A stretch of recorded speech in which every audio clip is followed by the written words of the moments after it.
hoy estaremos hablando de la adopción de menores enfocado en las disposiciones de derecho internacional que existen en este momento para identificar esta figura dentro del derecho mexicano y todas sus vertientes. Antes, es muy importante que hablemos del antecedente histórico para abrir un poco el panorama. El registro de la figura de adopción más antigua del que se tiene noción es de la civilización india, la cual posteriormente le transmitió a modo de tradición a las civilizaciones vecinas, así como algunos aspectos culturales y religiosos. La más importante es la que adoptó la tradición egipcia, la cual hasta el día de hoy es la más trascendental por tratarse de los cimientos de la religión más grande y más importante de todo el mundo, que es la cristocéntrica o la cristiana. El libro de Éxodo nos relata cómo una de las hijas del faraón encuentra al bebé Moisés en una canasta en donde desembocaba el río Nilo y lo adopta. Este bebé estaba ahí porque su mamá Jocabet lo puso para librarlo de la decisión que tomó el faraón de que cada niño hebreo varón recién nacido debía ser asesinado. Esto por la razón de que se estaban multiplicando y los estaban superando en número y tenían miedo que se deslindaran de la esclavitud en la que los tenían viviendo. Así es como se enmarca uno de los primeros casos de adopción internacional. Naturalmente, esta figura llega a Grecia y posteriormente a Roma. La adopción es el vínculo filial establecido por el derecho internacional consuetudinario y positivizado por el derecho internacional convencional. Esto se da de esta forma gracias a la estrecha relación entre el derecho internacional consuetudinario y el derecho internacional convencional. Esto es así ya que existe una estrecha relación entre el derecho internacional consuetudinario y el derecho internacional convencional. Se podría decir que a grandes rasgos el derecho internacional convencional lo que hace es positivizar al derecho internacional consuetudinario. En otras, el derecho internacional supone un desarrollo del derecho internacional consuetudinario. En la actualidad, en el Estado mexicano existe el reconocimiento de 4 tipos de adopción: la simple, la plena, la internacional y la que es por parte de extranjeros. Todas estas se presentan ante el juez de lo familiar. Las adopciones se rigen por una serie de principios, entre muchos está sobre todo el interés superior del menor, que las obligaciones y derechos que adquiere el adoptante conforme a su adoptado son las mismas que tiene un padre o una madre con su hijo o hija biológico, y que los adoptantes tienen la obligación de darle su apellido a su adoptado. Según González Campos, la adopción internacional es la promovida por personas extranjeras que no tienen un domicilio habitual dentro del territorio nacional con la intención de integrar a un menor a una familia que no ha podido ser integrado a una familia en su lugar de origen.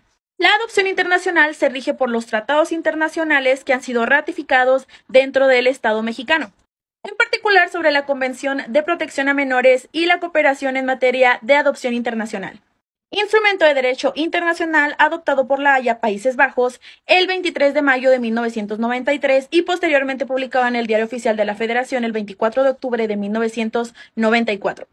La Convención Interamericana sobre Conflictos de Leyes en materia de adopción de menores establece en su artículo número 2 que cualquier Estado parte podrá declarar al momento de firmar o ratificar esta convención o de adherirse a ella que se extiende su aplicación a cualquier otra forma de adopción internacional de menores. Y en su artículo número 3 dice que la ley de la residencia habitual del menor regirá la capacidad, consentimiento y demás requisitos para ser adoptado, así como cuáles son los procedimientos y formalidades extrínsecas necesarias para la constitución del vínculo de adopción.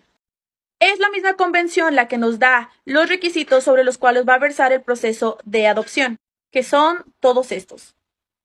En el caso de la identidad del menor se tiene que conocer puntualmente toda su información personal sin ninguna duda: edad, fecha de nacimiento y lugar de nacimiento. Posteriormente, la adoptabilidad se refiere a la situación jurídica del menor. Esto nos asegura que su estatus de adoptabilidad está conforme a la ley y que es un menor apto jurídicamente para ser adoptado. El medio social se refiere al escenario en donde el adoptante se desarrolla y que va a compartir con el menor en caso de este ser adoptado. Se refiere a la vivienda, a la familia, a las creencias, a la escuela. Se requiere un escrito de evolución personal y familiar en donde se puntualice que el adoptante es apto para ayudar en el desarrollo del menor. La convención en el artículo 8 dice que en las adopciones regidas por esta convención, las autoridades que otorgaren las adopciones podrán exigir que el adoptante o adoptantes acrediten su aptitud física, moral, psicológica y económica a través de instituciones públicas o privadas, cuya finalidad específica se relacione con la protección del menor en todo tiempo. El historial médico de los adoptantes se requiere para saber que estos viven una vida saludable y que es la misma vida que le pueden dar al adoptado. Así se asegura una vida saludable para él. En general, la convención les aconseja llevar todos los documentos que crean pertinentes para que el juez pueda tomar una decisión. Pero entonces, en los efectos que nos trae, ¿cuál sería la legislación adecuada para aplicar en caso de una controversia? Bueno, en el artículo 15 de la Convención nos dice que serán competentes en el otorgamiento de las adopciones. ¿A qué se refiere esta convención? Las autoridades del Estado de la residencia habitual del adoptado. El Sistema Nacional de Defensa Integral de la Familia nos puntualiza el procedimiento a seguir en caso de una adopción internacional. La Dirección de Adopciones de la Procuraduría Federal de Protección a los Niños, Niñas y Adolescentes enviará el expediente a la Dirección General de Integración Social.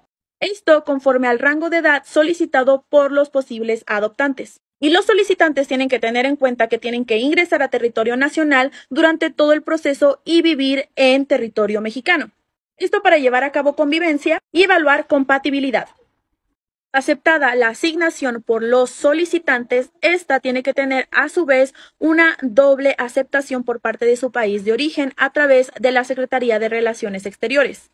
Se programa la presentación física y las convivencias con previo consentimiento del menor según sus actitudes, su madurez y su edad.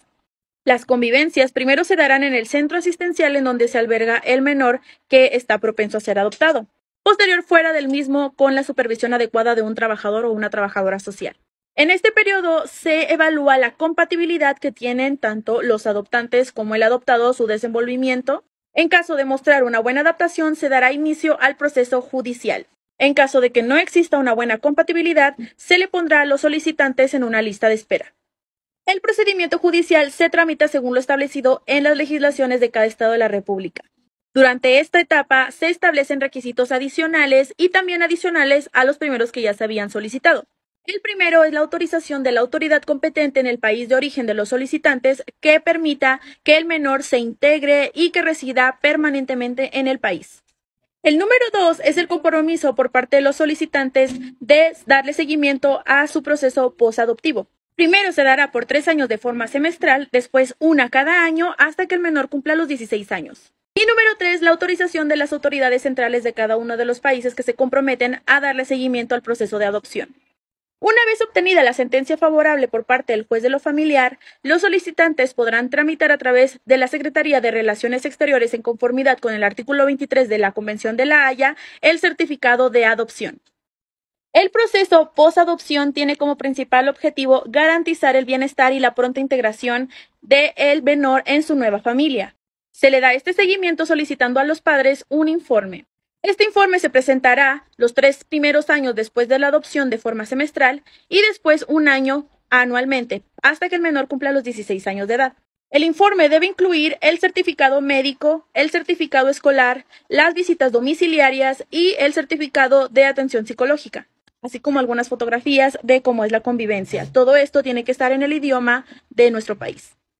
En cuestión de jurisprudencia, ha habido grandes avances por parte de la Suprema Corte de Justicia de la Nación. Uno de los más trascendentes es el reconocimiento de los distintos tipos de familias que existen en la actualidad, estableciendo que es importante no asociar adopción con familias heteroparentales, ya que la Corte admite que existen familias monoparentales, reconstruidas, hogares extendidos, hogares unipersonales y parejas sin hijos.